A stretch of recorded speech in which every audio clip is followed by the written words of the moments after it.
I don't know about you, but for me, episode 5 of Agatha All Along was absolutely exhilarating. Right from the beginning to the end, there was never a single dull moment, and while I enjoyed watching the long-awaited teen reveal, I think the best part was how MCU revamped Agatha's backstory and seamlessly fit the Salem Seven into it. The Witch's Road is difficult enough, and having a group of supervillains chase you down is surely not a very good predicament. Now, for those who do not know, the Salem Seven have a pretty rich comic book lore and are easily some of the creepiest new faces in Agatha All Along. MCU's new group of supervillains first showed up on the screen as super intense and super bizarre black-clad wraiths. Their vibe is unsettling, almost like a darker version of Satanic nuns, and through the close shots of their face, you can really tell how deadly they are. After the latest episode, it's gotten clear that this group of dark sorcerers won't stop until they've gotten a hold of Agatha. But now that the show has spiced up their origin story quite a bit, let's discuss who the Salem Seven really are in the comics.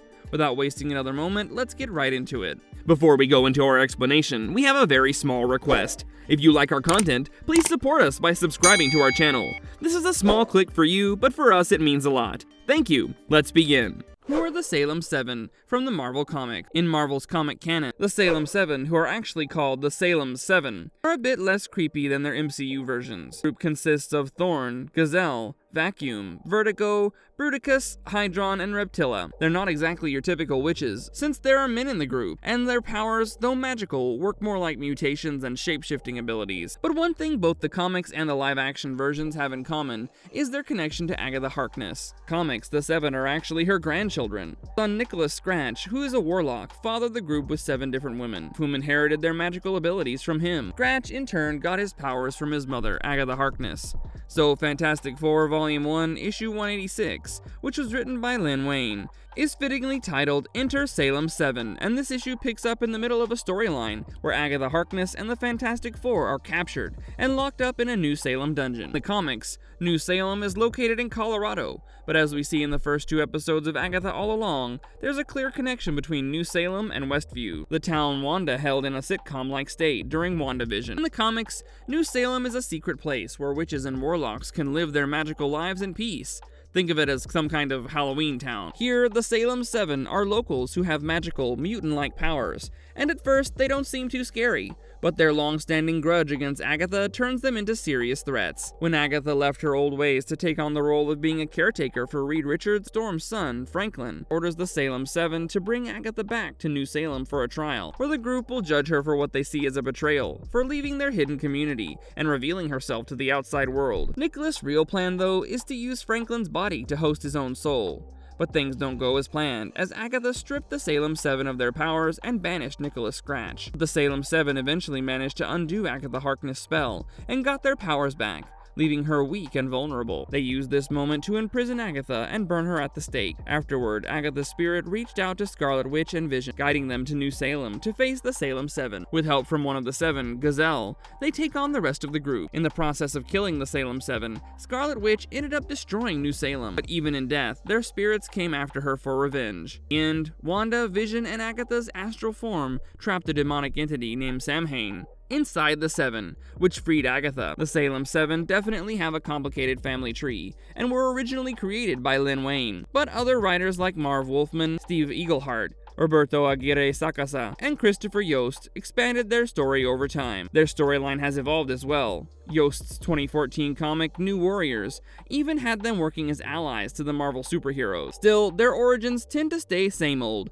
as the children of Nicholas Scratch with mostly unnamed mothers, who were lucky enough to inherit Agatha's powerful magic lineage, and have the ability to mutate from human form into something much stronger. What are the powers of the Salem Seven from the Marvel comics? As you already know, in the comics, the Salem Seven are made up of Thorn, Gazelle, Vacuum, Vertigo, Bruticus, Hydron, and Reptilla. Thorn is the most dangerous one of the group, and can transform into a yellow demon-like creature covered with detachable red thorns. Gazelle, on the other hand, is the least evil member of the group, and is able to turn into a deer-like humanoid with super speed, strength, and agility. Vacuum can fly, absorb energy, and control the wind to her whim. Meanwhile, Vertigo has the ability to make her enemies nauseous. Bruticus, on the other hand, can transform into a super strong red demon. Hydron can become a merman who shoots water, And lastly, Reptilla can transform into a snake, with smaller snakes for hands. Interestingly enough, in Marvel Comics Earth 1610, which is also known as the original Ultimate Marvel Universe, the Salem Seven are quite different from their traditional counterparts. Here, they represent a split personification of the mythical Hydra,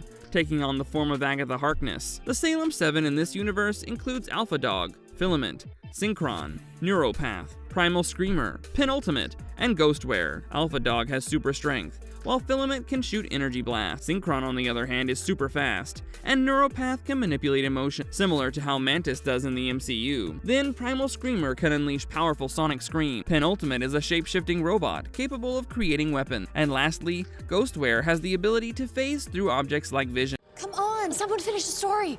When Agatha murdered her sister witches, she spared their... How did the MCU completely shake up the Salem Seven's origin story while connecting the group to Agatha? As I've made quite obvious by now, the Salem Seven and Agatha All Along are a powerful and creepy coven of sister witches determined to take down Agatha Harkness. Right from the beginning, they've been hell-bent on getting rid of Agatha before she can regain her magical powers. In episode 2, they showed up just as Agatha and her coven were about to finish the Witch's Road ritual, which, as you remember, created quite a lot of chaos. Although Agatha's coven managed to escape, the Salem Seven put on quite a chilling display of their supernatural powers, complete with creepy sideways gliding and unnaturally twisted limbs. I mean, they were pretty much crawling on the ground and literally breaking into the house. We even saw a glimpse of their shape-shifting powers.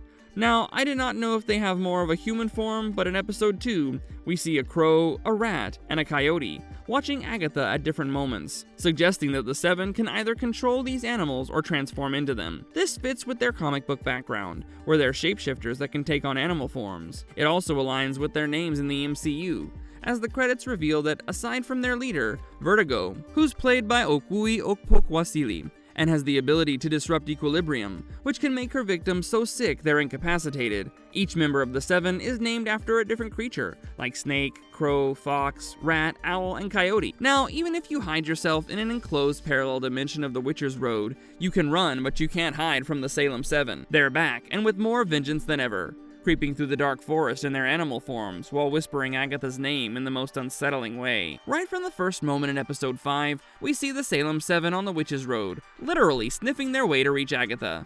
While the coven is fast asleep, Lilia suddenly wakes up in a panic, telling the group they have to leave now. As it turns out, they left the door open after that summoning spell to recruit a 7th witch after Sharon Davies' death, and the Salem Seven took this opportunity to slip in right behind them. The group then asks Lilia what she sees, with Rio pushing her to spill the details, as she just loves to stir things up. To our shock, Lilia explains that Agatha's first coven was led by her own mother, who believed she was evil and should have been killed right after birth. When Agatha was being put on a pike and blasted with magic, she killed her first coven by absorbing all their powers till life drained out of their bodies. But she spared the young children of her sister witches, and now that those kids have grown up, they have made their life's sole mission to become feral, hive-minded revenge seekers on Agatha. While you may point out Agatha's soft side here, the witch disagrees, as she has learned her lesson. Finish what you start, because mercy is totally overrated.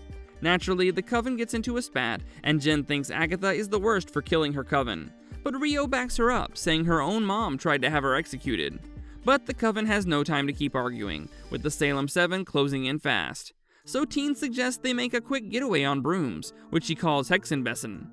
Of course, the group is not too thrilled with the idea, as brooms have been hijacked by the Holiday Industrial Complex and turned into symbols of female domesticity. Plus, not to mention, they're kind of very overdone and unoriginal. In other words, flying brooms have been ridiculed by pop culture for decades in the MCU as well. But with no other options left, the witches rip tree branches from the ground and perform a short ritual to transform them into flying brooms by swapping them ritualistically, because it's either flying together or not at all. Now, when Teen tries to get his own branch, a crow flies in and sits on top, and just as he makes eye contact with the bird, it transforms into one of the Salem Seven witches, who tackle Teen down. Luckily, the coven manages to free him and take off just in time. We then see this gorgeous shot of them flying against the glowing moon, while having the time of their lives, laughing and feeling free. Agatha looks like she's finally at peace, but she can't stop glancing over at Rio. Meanwhile, Teen is wondering why they haven't been doing this the whole time, because as overrated as it is, flying is awesome. But they get their answer pretty quickly, as they start falling with the road, pulling them back down. Everyone panics except Rio, who's just cackling like a total maniac. Truly iconic. When pushed down to stay on the road's path, one of the Salem Seven tries to stop them by spewing a swarm of bees from her silver-painted mouth, but they push through anyway to make their way to the third trial of the Witch's Road. How does the Salem Seven from the show differ from their comics counterpart? By now, even a simpleton might have figured out that the Salem Seven in the MCU is quite different from the versions found in Marvel Comics. Instead of colorful, muscle-bound villains who can morph into demonic creatures, the cast in Agatha All Along gave us a team of hooded sorceresses who can actually transform into animals. Like I mentioned before, Okui Okwokwasili's character can turn into a cicada, Marina Mazepaz into a snake, Bethany Curry's into a crow, Athena Preamples into a fox, Britta Grant's into a rat, Alicia Vila Bailey's into an owl, and Chal No Mova's into a coyote. The Salem Seven are incredibly powerful, and their ability to transform into animals is just the tip of the iceberg, because if anything, Agatha and her coven are genuinely afraid of them. Even Rio Vidal warned Agatha about their impending arrival, and when the time came to face them, she put her eccentricity aside for once to agree with the group and run, thus indicating that even she understands just how powerful they are. However, unlike the unique individual powers seen in the comics, the Seven in the show seems to rely on more conventional and less imaginative forms of magic. They assault Agatha's house with magical blasts, which gave me more of the Nazgul from the Lord of the Rings vibes than the other magical users in the MCU. And shapeshifting from a crow? Watching the cicada shapeshift would have been at least something new. Now that we know the Salem Seven as an independent coven working towards one single goal, it's safe to say that they won't be related to Nicholas Scratch, who, by the way, seems to be either dead or maybe living in the world of the dead, possibly with Mephisto. Anyway, as you can tell, this is definitely not the last time we'll be hearing from or seeing the Salem Seven, and I don't know why, but it seems like there's more to the story about the supervillain group than the show is letting on. And what do you guys think? How could the story with the Salem Seven unravel in the next few episodes of Agatha All Along? Let us know about your thoughts and theories in the comment box below.